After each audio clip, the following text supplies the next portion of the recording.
just adding those finishing touches. This is how it started. The two openers started out well. Ashton started off with the proceedings with the ball in hand, but a good positive start for the Northern Falcons. The two openers gave everything out there at the center, really made sure that they be positive and proactive for role number one, and they played some really good shots all around the park.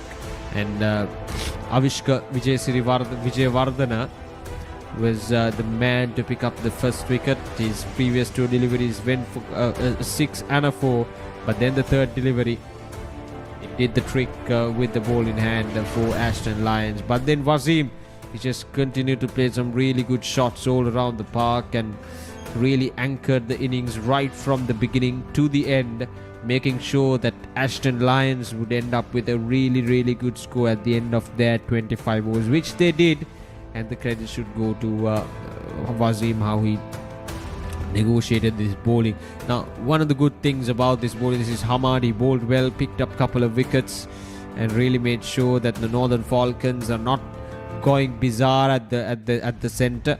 And but even he couldn't do much with the ball in hand in this match, as Wasim really made sure that each and every bowler gets a good hammering out here at the centre. Not the best conditions to bowl at, especially if you are a fast bowler. The conditions were not that suitable. It was more of a batting friendly surface, and but nothing to be taken away from the way Wasim batted. Very pleasing to the eyes as well, and not overhitting the ball and making sure that every shot, every run matters. And he got the scoreboard ticking as well right from the start to the end, and there was not any moment of the game where Northern Falcons seems to be, running out of options to score and, being lethargic out there at the centre. So the runs really came in a steady rate, and the run rate, if you noticed, were well over 6 runs all throughout the 25 overs. So that is something that Northern Falcons would be really happy.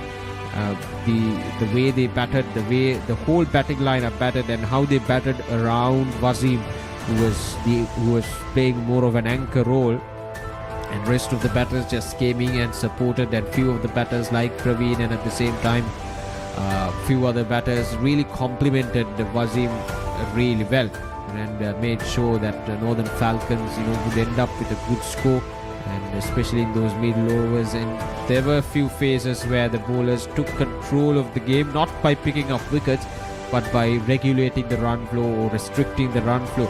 But soon after a poor delivery was being bowled, the batters really made sure to thump on to those poor deliveries and to get those boundaries whenever possible. Whenever there's an opportunity, they went after the bowling and they picked up wickets, or rather picked up those boundaries when it mattered the most. So a good all-round performance from the Northern Falcons. Remember, both these teams are unbeaten in the tournament so far, and for Ashton Lions to preserve their unbeaten record in this tournament, they need to chase this target down. 197, and on a surface which is batting friendly, I would say this run chase is going to be very interesting to see. So stay tuned with us as well as we bring you ball by ball live action of this run